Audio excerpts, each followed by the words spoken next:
Вы слухаеце падкасты «Свабоды». Гутаркі з Янам. Аўтарскі падкаст Яна Максімюка.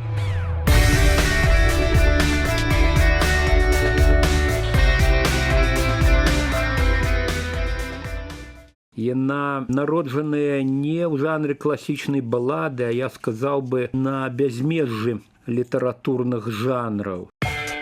Самы красамоўны прыклад гэта Валентина Кудовіч.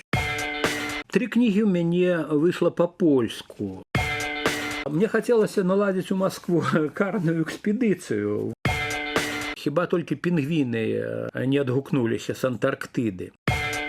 Сённяшняя наша гутарка з пісьменнікам і нястомным асветнікам Уладзімірам Арловым. Дадатковыя азначэнні гэтай асобы, як думаю, будуць лішнімі. Значыць, да справы. Я прапаную пачаць нашу размову ад погляду ўзад, азіраючыся на мінулае і на тое, што вы ў гэтым мінулым зрабілі і чаго дасягнулі ў літаратуры, вы можаце сказаць, што зрабілі тое, што хацелі зрабіць, і так, як хацелі зрабіць. Моя першая кніга «Добрый день, моя шыпшына» выйшла ў далёкім 86-м. Дарэчы, з вялікай затрымкай, бо яе выкінулі з выдавецкага плана мастацкай літаратуры пасля майго выступу на пахаванні Ларысы Геніюш. Вядома, зрабілі гэта не выдаўцы, а літаратуразнаўцы ў цывільным. Тады, дарэчы, распусцілі чуткі, што супраць мяне завялі крымінальную справу, і калі я прыязджаў са свайго Полацка ў Менск, некаторыя вядомыя тады пісьменнікі пры сустрэчы палохаліся. Урэшце хвалі супакоіліся, і моя шыпшына з'явілася на свет пры дапамозе яе, я б сказаў, хроснага бацькі Міхася Стрэльцова, які адрэдагаваў кнігу на грамадскіх пачатках. Тады існавала такое выратавальнае кола. Маецца на ўвазе рэдагаванне кімсьці з літаратурных мэтраў. Невадам знёмана Ларысы Геніюш, дарэчы, так адрэдагаваў Владзімір Караткевіч. Наклад першай маёй кнігі быў 3500 асобнікаў, але дзьмуў вецер пераменаў, і калі ў 88-м маю другую кнігу «Дзень, калі ўпала страла» надрукавалі ўжо накладам 22 500 асобнікаў, я проста перажыў імгненне шчасця. Гэта, дарэчы, была моя першая кніга гістарычнай прозы. Праз некалькі гадоў «Міласць князя Гераніма» выйшла ўжо 40-тысячным накладам. Як бачыце, пачатак літаратурнага шляху быў у мяне не самым простым, але ўсё ж натхняльным. Потым нараджаліся кнігі рознай тэматыкі, розных жанраў. Гэта была літаратурная проза на гістарычную сучасную тэмы, кнігі гістарычных і падарожных эсэ, нават некалькі навукова-папулярных кніг пра Ефрасіню Полацкую. Калісьці калега Бродскі дасціпна сказаў пра сябе, што ён грае на розных фартэпіянах. Нешта падобнае магу сказаць і я. Раз-пораз на змену прозе ў мяне ўладна прыходзіла хваля паэзіі. У выніку выйшла 6 паэтычных кніг, і адна з іх «Паром праз Ля-Манш», пераствораная па-польску знакамітым перакладчыкам Адамам Паморскім, прынесла мне ў 2010-м самую, магчыма, важную літаратурную ўзнагароду, міжнародную прэмію «Еўрапейскі паэт свабоды», заснаваную гданьскай мэрыяй. Прэмію мне вручаў светлай памяці гданьскі мэр Павел Адамович, жыццё якога так трагічна абарвалася сёлета. Дарэчы, моя апошняя па часе выдання кніга таксама паэтычная. Гэта вельмі важная для мяне кніга баладаў «Паручнік Петрович і прапаршчык Здань». Яна народжаная не ў жанры класічнай балады, а я сказаў бы на бязмежжы літаратурных жанраў. Цяпер вярнуся да вашага пытання. Ці зрабіў я тое, што хацеў зрабіць, і так, як хацеў? Ведаеце, у маім веку фізычна і метафізычна адчуваеш, як час сціскаецца быццам шчыгрынавая скура. Аднак спадзяюся, што недзе кімсьці мне яшчэ адмераны кавалак няпройдзенага шляху, а таму я б не спяшаўся сцвярджаць, што ўжо зрабіў тое, пра што некалі мроіў, і зрабіў так, як мне гэта уяўлялася. У хвіліны роспачы і паняверкі душу грэе думка, што я ўсё ж стаў прафесійным пісьменнікам, маю сваіх выдаўцоў і, што самае важнае, сваіх чытачоў. А калі паглядзець на ваш творчы шлях у ракурсе дачыненняў з чытачамі і з крытыкамі, вам шанцавала на адных і на другіх? Калі б не шанцавала на чытачоў, я кінуў б займацца літаратурай і знайшоў б, відаць, іншы занятак. Магчыма, з увагі на тое, што ў маёй іерархіі жыццёвых каштоўнасцяў вельмі высокае месца займаюць падарожжы, я стаў бы мараком. Пагатоў ведаю, што магу адолець марскую хваробу. Неяк плыў з бельгійскага Астэнды ў брытанскі Рамсгейт не на літаратурным, а зусім на рэальным пароме і трапіў у даволі жорсткі шторм. Бальшыня пасажыраў у лепшым разе лежала плазам альбо стаяла ў чаргу там у пэўныя памяшканні, а я спакойна чытаў вешчуна Джона Фаулза. Рызыкну сказаць, што пашанцавала мне і з крытыкамі. Сярод рэцэнзентаў маіх кніг знакаміты філосаф Владзімір Конан, якому асабліва падабаліся мае верлібры. Сярод маіх рэцэнзентаў нашы масцітыя літаратуразнаўцы, дактары навук Міхась Тычына і Ганна Кісліцына. Рэцэнзія вялікая леташняя рэцэнзія Ганны Кісліцынай на мае танцы над горадам, што з'явілася на Тутбаі, сталася мне такім сапраўдным падарункам, бо кніга была насамрэч прачытана глыбока, я б сказаў, нават глыбінна, і вельмі ўдумліва і была зразуметая. Вельмі цэню тое, як адгукаюцца на мае публікацыі Валентина Кудовіч і Ціхан Чарнікевіч. Не скажу, што гэта заўсёды узнёслыя водгукі. Досыць згадаць вельмі суворае эсэ Акудовіча «Вечныя дзеці Беларусі» з кнігі «Разбурыць Париж», дзе Акудовіч заклікаў мяне вярнуцца да пакінутых на той час на карызе гістарычнай тэмы эсэістычнага і празаічнага жанраў. Дарэчы, гэта поўная лухта, што крытыкамі літаратурнымі робяцца тыя, хто сам не здатны стаць пісьменнікам. Самы красамоўны прыклад гэта Валентина Кудовіч, бліскучы наш літаратар, і разам з тым для мяне ён выдатны крытык. Вот я тут ужо згадаў кнігу «Разбурыць Париж», каб пераканацца ў тым, які крытык Валентина Кудовіч, які ён літаратуразнаўца, раю пагартаць гэтую кнігу. І яшчэ пра літаратурную крытыку. Добры урок мне калісьці даў эстонскі перакладчык, масціты эстонскі перакладчык Олев Ігі, дзякуючы якому па-эстонску была надрукавана мая першая аповесць «І вярталіся мы». Сталася так, што аповесць надрукавалі в Эстонії адначасова са з'яўленнем у Ліме, які выпісваў Олев Ігі, рэцэнзіі на маю шыпшыну, першую кнігу. І аўтарам той рэцэнзіі быў адзін з тагачасных мэтраў, у якога пахвальныя словы сыпаліся проста быццам сказачна рогу. Я некалькі дзён лётаў як на крылах, быў бясконца натхнёны, а ў пятніцу прыйшоў ліст ад Олева. Ён, як заўсёды, назваў мяне дарагім калегам, а потым дасціпна, але бязлітасна спляжыў і рэцэнзію рэцэнзента. Адзначаныя рэцэнзентам творы назваў найбольш слабымі і бездапаможнымі, параіўшы больш такіх не пісаць, а айчыннаму мэтру не верыць. Магчыма, гэта найлепшы урок, які атрымаў у сваім літаратурным жыцці, што да дачынення літаратара і крытыка. А цяпер я не ўстрымаюся і працытую атрыманы недаўна праз электронную пошту водгук невядомага мне аўтара, ці, можа быць, аўтаркі на кнігу баладаў «Паручнік Петрович» і «Прапаршчык Здань».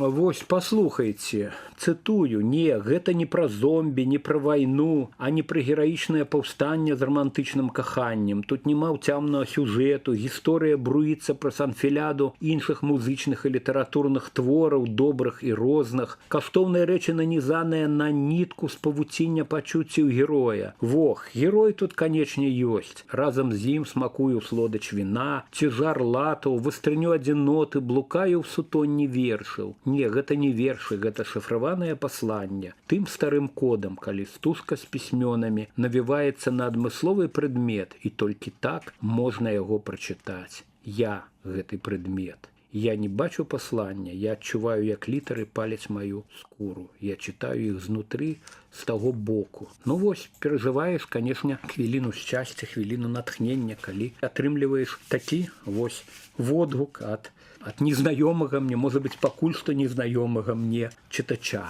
Вы ўжо згадалі пра перакладчыка Адама Паморскага, супрацоўніца з якім дало вам узнагароду горада Гданьска. Згадалі таксама пра эстонскага перакладчыка. Так я хацеў бы запытацца вас, а як вам шанцавала на перакладчыкаў на іншыя мовы?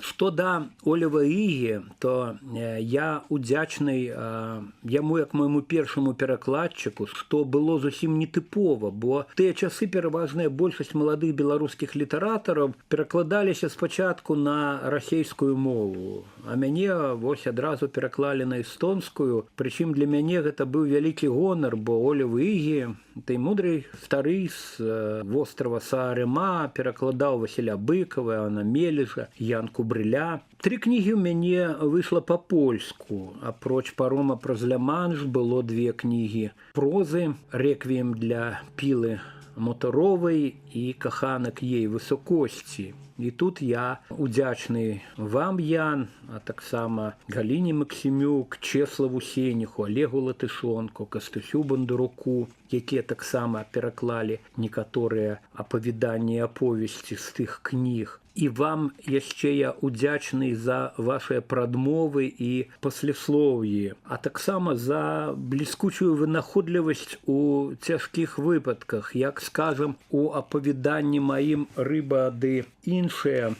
Ну и вот хочу зазначить, что польскими перакладами моих аповесцяў, апавяданняў і эсэ захапляўся некалі амбасадар Польшчы ў Беларусі Марыуш Машкевіч. Ён мае добры літаратурны густ, як, дарэчы, і літаратурныя амбіцыі. Ну, а з расійскімі перакладамі, да якіх ўсё-такі ўрэшце дайшла справа, мне пашанцавала значна меней. Маю кнігу «Пока горит свеча» выдавала «Молодая гвардія». Ну і гістарычную частку этой кнігі выдатна пераклала Валентина Шчадрына, якая валодала беларускай мовай, цудоўна, бо паходзіла з Нароўлі, прысылала мне ўсё роўна доўгія спісы пытанняў, і у выніку такі пракол у тэксце, які прыйшоў на аўтарызацыю, атрымаўся толькі адзін. Мой кажанаваты, іншымі словамі, нізкарослый шляхціч ператварыўся ў шляхціча, пахожага на летучую мыш. Ну, з чаго мы потым разам пасмяяліся. А вось з другой часткай кнігі, дзе былі творы на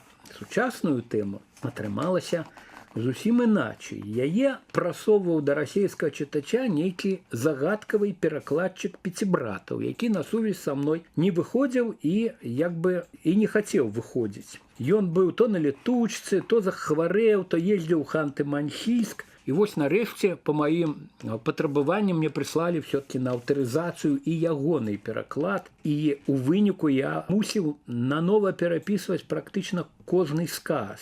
Ды што там сказ? Там проста калечыўся сэнс усяго тэксту. Ну, як магло быць іначай, калі слова «побач» пераўвасаблялася в расейскае «посмотри», прымус рабіўся прымусам, да? А лёс лесам.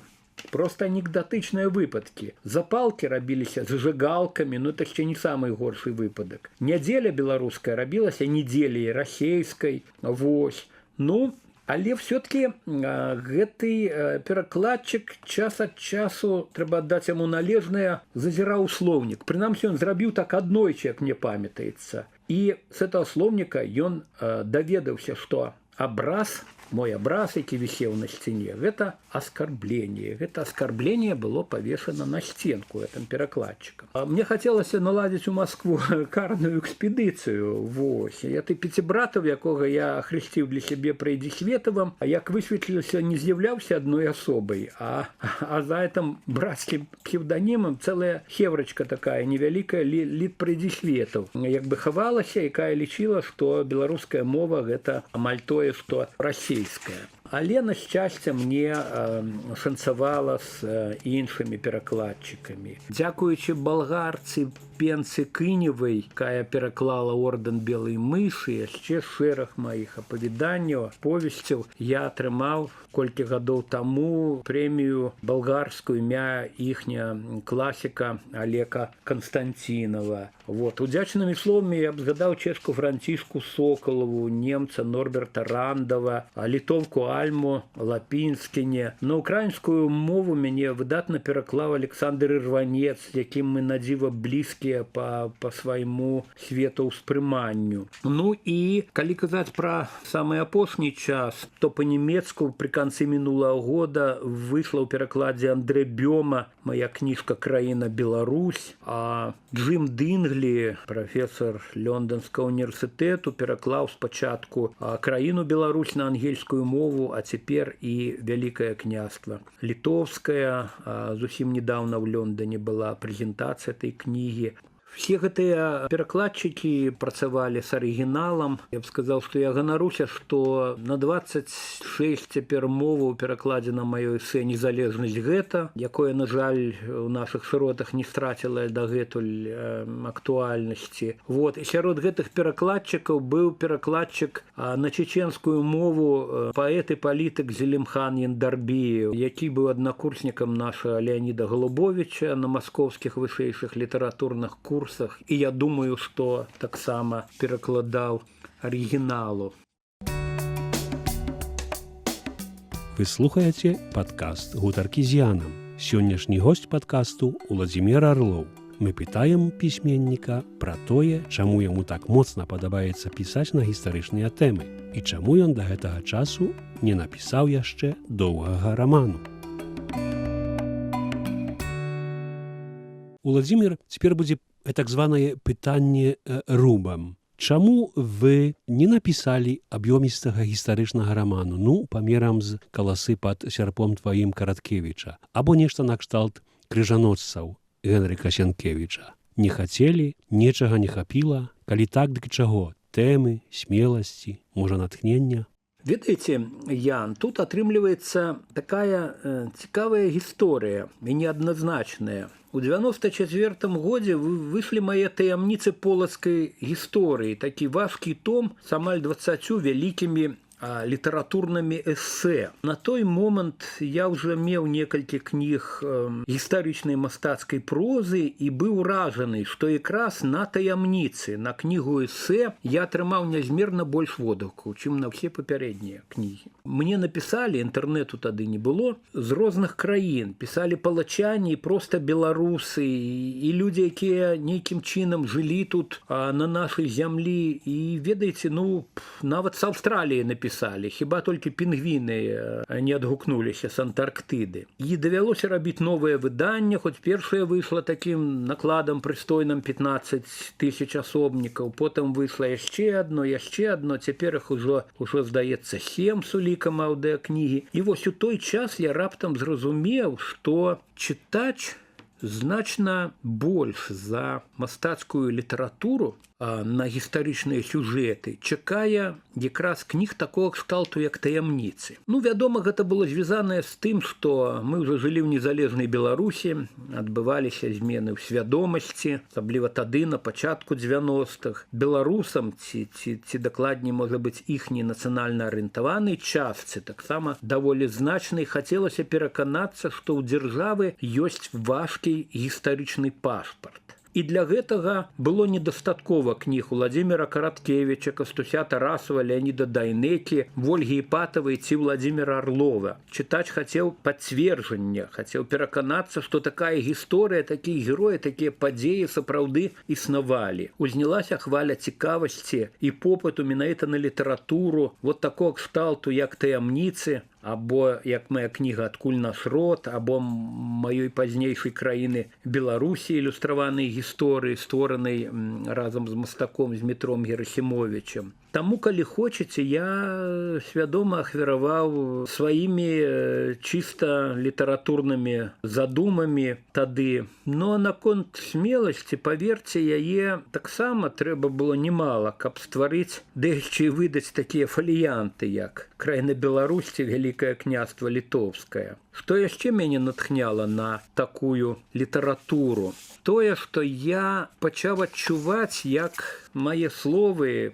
ідэі, прапановы раптам робяцца явою. Гэта вот цікава прасачыць па выданнях таямніцаў. У першых я пішу зноў і зноў, транслюю гэтую думку, што майму роднаму Полацку трэба помнікі тым, з каго пачыналася наша беларуская гісторыя, наш беларускі свет. Дарэчы, адна з маіх кніг, своеасаблівы працяг таямніц, называецца «Ад Полацка пачаўся свет». А ў перакладзе Джима Дынглі, які гэтую кнігу пераклаў на ангельскую, это ўвогуле гучыць паэтычна «My Polacek, the cradle of the world», «Мой Полацак, калыска свету». Так вось, у гэтых кнігах я пісаў, што нам трэба помнікі тым, з каго пачынаўся наш беларускі свет, Усіславу Чарадзею, Ефрасіні Полацкай, Доліду і Анну, што нам трэба музеі у Полацку, што Полацк павінен стаць турыстычнай сталіцай краіны. І, разумееце, праходзіла некалькі гадоў, і гэтыя помнікі з'яўляліся. Альбо адчыняліся нейкія музеі. Я зусім не хачу прыпісваць сабе такія велізарныя заслугі. Проста у адным са мной кірунку думалі многія людзі, для якіх было важна упэўніцца ў тым, што гэта сапраўды, што это варта рабіць, што это вельмі важна для нашай дзяржаўнасці адноўленай. І тады я знайшоў аднадумцаў в асобе тагачаснага старшыні гарвыканкама Полацка Владзіміра Тачылы і в асобе дырэктара Полацка гістарычна-культурнага запаведніка Мікалая Ільніцкага. Або в асобе рэктара Полацкага універсітэта Эрнста Бабенкі. Падар Эрнст прачытаў таямніцах полацкай гісторыі раздзел «Акадэмія Палацэнсіс» пра Полацкую езуіцкую акадэмію, Полацкі калегіум, які, дарэчы, раздзел прачыталі і у штаб-кватэры генерала ордэна езуітаў, які хацеў са мной сустрэцца, але ўрэшце не атрымаў візы ні ў Расію, ні ў Беларусь. Вот, і тыя сустрэчы з людзьмі культуры, якія планаваліся, проста не адбыліся. Так вот, Эрнст Бабенка таксама загарэўся маёй ідэяй не толькі адлічваць гісторыю Полацкага універсітэта, ад Полацкага калегіума і Полацкай акадэміі, але і вярнуць студэнтаў-выкладчыкаў у былыя акадэмічныя і калегіумныя карпусы, што тады належалі вайскоўцам. Надышоў дзень, калі мяне запрасілі ў Сафійскі сабор на цырымонію перадачы сімвалічнага ключа ад тых карпусоў. Вот, дэлегацыя Міністэрства абароны привезла гэты ключ і вручила рэктару. І цяпер ужо даўно там займаюцца студэнты гуманітарных факультэтаў Полацкай альма-матэр. Я хочу пры гэтым сказаць, што, безумоўна, у тыя гады, калі пісаліся вось гэтыя мае гістарычныя эсэ ці навукова-папулярныя кнігі, мяне не пакідалі і іншыя тэмы, жанры. Выйшла, як вы ведаеце, і кніга «Ордэн белай мышы», некалькі кніг эсэ, сярод якіх вот «Мой радавод да пятага калена», «Божая каровка з пятай авеню» альбо «Сыны Ганнібала». І, безумоўна, спяліліся ў душы і іншыя задумы. Я чакаў таго часу, калі развітаюся з гісторыяй, але пры гэтым мне было цікава пісаць тую літаратуру, якія я тады пісаў, яшчэ і з іншай прычыны. Не толькі цікавасць публікі, не толькі попыт на яе былі прычынай. Гісторыя для мяне заўсёды не толькі прадмет вывучэння, прадмет даследавання, але, што значна важней, гісторыя – гэта прастора для падарожжаў у часе, для гэтых захапляльных вандровак у мінулае. Ну, а потым з'явіўся цэлы легіён аўтараў, якія пісалі на гістарычныя тэмы не горш, а можа быць і лепш за мяне, і Алесь Краўцевіч, Алесь Смалянчук, прафесійныя гісторыкі, альбо, скажем, Вольга Бабкова, Вітаўт Чаропка, маладзейшыя Денис Лісейчыкаў, Дмітрый Матвейчук і, скажем, Васіль Герасімчык, вот публікацыямі якога я захапляюся. цяпер. Ну і з'явіўся часопіс «Архэ», пачаў Анатоль Тарас працаваць, з якім я далёка не ва ўсім згодны, але, скажем, некаторыя яго кнігі, да прыкладу кнігі пра войны Масковіі, а потым Расеі з Вялікім княствам і Рэччу Паспалітай, на маю думку, мелі значны ўплыў на грамадскую свядомасць. Я бачыў гэтыя кнігі ў таксістаў, з якімі ездзіў там, ці ў дактароў, да якіх прыходзіў на прыём. Я б цяпер хацеў запытаць вас пра тыя іншыя гісторыі, якія вам таксама пісаліся, бо, ведаеце, адчуванне такое, я думаю, не толькі маё, што все ўжо ў Беларусі звыкліся з вызначэннем Уладзімір Арлоў, аўтар гістарычнай прозы. І ён яшчэ аўтар папулярна-навуковых ці асветных выданняў на гістарычныя тэмы. Я думаю, гэта крыху несправядліва. А вам як, не мулее такая этыкетка менавіта аўтара гістарычнай прозы? Я пытаюся, чаму? Бо мне асабіста не менш цікава чытаць, а можа нават і больш, вашы рэчы, скажам так, на сучасныя тэмы. То бок полацкія гісторыі, не гістарычныя, а сучасныя, ці самаіранічныя расповеды пра падарожжы як па Беларусі, так і за яе межамі. Вось мне востра не хапае ад вас, не толькі доўгага гістарычнага раману, але нечага большага памерам на такую сучасную тэму. Напрыклад, раману пра полацак 1950-х або 1960-х. Вы пра гэтыя гады пісалі ў сваіх кароткіх рэчах. Дык як з раманам пра гэты перыяд вашага жыцця? Увесь полацкі матэрыял вы ўжо расходавалі на апавяданні? Думаю, што гэта, як вы кажаце, моя этыкетка аўтара гістарычнай прозы ці навукова-папулярных асветных выданняў, яна мае шансы змяніцца на іншую. Маю кнігу прозы «Танцы над горадам» не западозрыш у тым, што гэтая кніга на гістарычныя тэмы, на хутчэй на містычныя тэмы. Дарэчы, вельмі істотна для мяне, як літаратара, што чытач ва ўсім свеце, і у тым ліку і ў нас, в Беларусі, цяпер зноў пачынае цікавіцца не, скажем, таким кішанёвым, таким фарматам кніжным, не кароткімі кнігамі, кароткімі аповесцямі там, ці нейкімі міні-раманамі. І чытач, якого завуць Уладзімір Арлоў, таксама належыць да гэтага ліку. Сярод кніжак, якія я чытаў недавно, кажам, такі фаліянт Джанатана Літэла «Мілажальніцы», а цяпер на століку каля майго ложку амаль 700-старонкавы раман літоўца Рычарда Гавяліса «Віленскі покер». А наконт таго, ці ўсе полацкія сюжэты, выдаткаваныя на мае полацкія апавяданні, якія не раз не перавыдаваліся таксама, я кажу, што полацкая гісторыя, нават недаўняя гісторыя, тая, пра якую вы згадалі, 50-е, 60-е гады і далейшыя гады, мне ўяўляецца такім невычэрпным сховішчам сюжэтаў, герояў. А чаму менавіта 50-е, 60-е? А можа быць, это сапраўды мог бы быць сучасны раман, герой якога жыў б у найноўшыя нашы часы.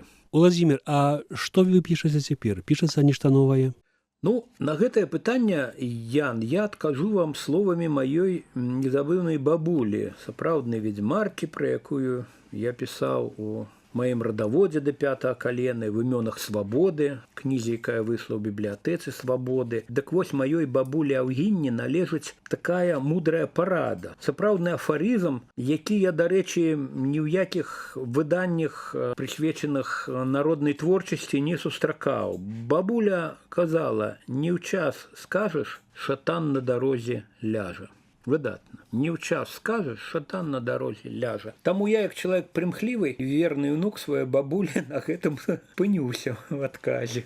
Добра, я думаю, пра літаратуру мы пагаварылі даволі вычарпальна. Я прапанаваў крышку сысці ў бок, можа не зусім у бок, але ўсё ж такі. Паколькі вы не толькі пісьменнік у Беларусі, а нехта значна больш, публічная персона. Наконт значна больше, мне б не хацелася быць значна большым за пісьменніка, хацелася б абмежавацца пісьменніцкай працай, але слухаю я.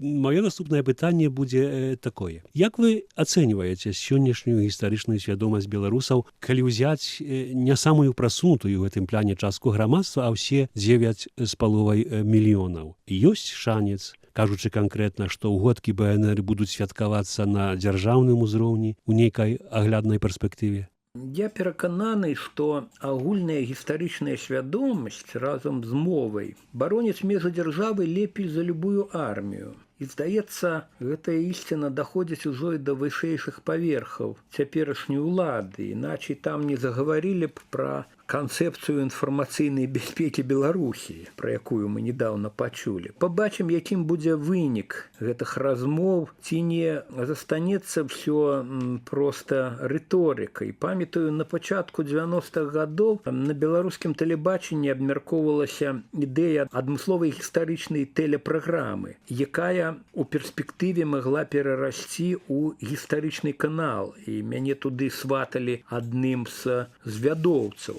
І вось я уяўляю, каб такі канал у межах той самай канцэпцыі інфармацыйнай бяспекі стварылі ў сучаснай Беларусі. Што б атрымалася? Ці не скончылася б гэта поўным правалам, калі існуюць негалосныя чорныя спісы тых, чыёй нагі на дзяржаўным тэлебачанні не павінна нават быць, не кажучы пра нейкія праграмы. А гэта ж якраз адэпты, гэтыя людзі з чорных спісаў, гэта ж адэпты не рускага міра, а беларускага свету.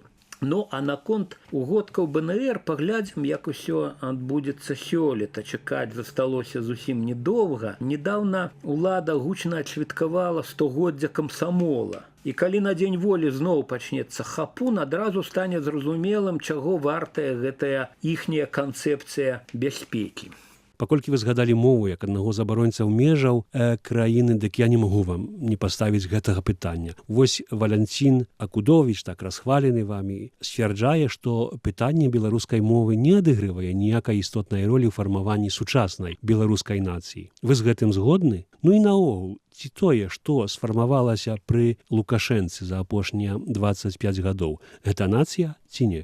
Даруйце, калі я празмерна расхваліў, як вы кажаце, Акудовіча, я думаю, што ён варты высокіх ацэнак у розных сваіх іпастасях творчых. Акудовічу належыць шмат выказванняў на гэтую тэму, на тэму мовы, і не з усімі я як бы магу пагаджацца, але Акудовіч сказаў, напрыклад, і такое, што расейская мова для беларусаў толькі функцыя, найперш камунікатыўная. А беларуская мова, перадусім, для беларусаў гэта каштоўнасць. Беларусь у гістарычнай рэтраспектыве была і ў будучым у маім яўленні застанецца полілінгвістычнай, як і поліэтнічнай і поліканфесійнай краінай, але ў ёй павінны быць забяспечаныя моўныя правы тытульнай нацыі, якая гэтую дзяржаву стварыла, якая яе абараняла. І думаю, што тут мне Акудовіч наўрад ці запярэчыць. Ну, а што да сучаснага стану нашай нацыі, то гэта нацыя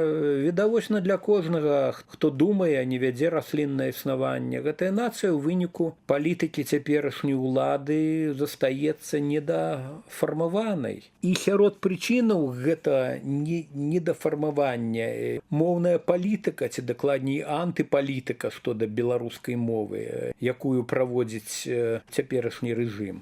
Што, па-вашаму, трэба зрабіць, каб палепшыць сітуацыю беларускай мовы ў Беларусі? І ад каго гэтае палепшанне залежыць у большай ступені, на вашу думку? Ад бацькоў, якія ад калыскі гавораць да дзяцей па-руску, а маглі б гаварыць і па-беларуску, ці ад дзяржавы, якая не хоча арганізаваць, напрыклад, поўнафарматную адукацыю на беларускай мове? Тут я, напэўна, адкажу даволі лаканічна. Я перакананы, што без дзяржаўнай палітыкі значных зрухаў чакаць не даводзіцца. І пакуль што перад намі, перад незалежным беларускім грамадствам стаіць заданне захаваць тыя беларускамоўныя выспы, выспачкі, якія мы здолелі адстаяць альбо стварыць у часы кіравання гэтага рэжыму. Калі вецер падзьме ў нашыя ветразі, гэтыя выспачкі, гэты архіпелаг могуць ператварыцца ў мацерык. Наконец, я хотел бы поставить традыцыйнае пытанне ў нашым падкасце, якое я ставлю літаратарам і наогул людзям некім чынам звязаным з літаратурай. Калі уявіць сабе, што нейкае беларускае выдавецтва задумала адзначыць 30годдзе незалежнай Беларусі выданнем бібліятэчкі з 30 найлепшых кніжак, якія выйшлі пачынаючы ад 1991 году, то якія загалоўкі вы прапанавалі б у гэтую бібліятэчку?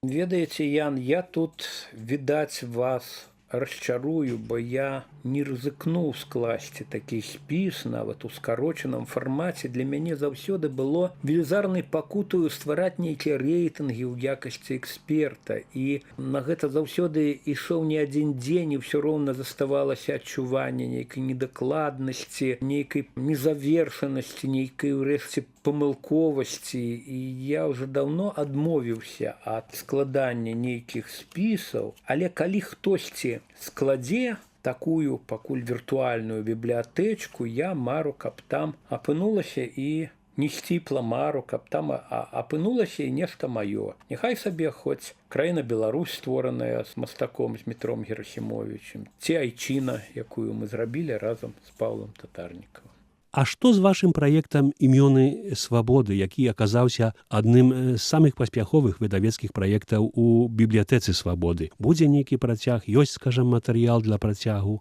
Ну, вы ведаеце, што героі імёнаў свабоды – гэта тыя людзі, якія змагаліся за свабоду ў розных вымярэннях і ўвасабленнях ад часоў Тадэуша Рэйтана і Тадэуша Касцюшкі да нашых дзён. Гэтых герояў яшчэ аб'ядноўвае тое, што яны нейкім чынам уплывалі на аўтара кнігі і, на жаль, тое, што іх, калі казаць пра нашых сучаснікаў, земны шлях ужо завяршыўся. Таму гэта кніга, я спадзяюся, будзе мець працяг. Я мяркую, што у 4-м выданні гэтай кнігі будзе, прынамсі, не менш за 50 новых партрэтаў, ужо найперш нашых, вядома, сучаснікаў, якія працавалі дзеля будучыні Беларусі, але не паспелі яе ўбачыць такой, якою яна снілася. Дзякую, Владзімір. Гэта была гутарка з Владзімірам Арловым, чалавекам, які прысвяціў свой пісьменніцкі шлях таму, каб вярнуць беларусам іхную гісторыю. З вамі развітваецца Ян Максімюк. Вы слухаеце падкасты «Свабоды». Гутаркі з Янам. Аўтарскі падкаст Яна Максімюка.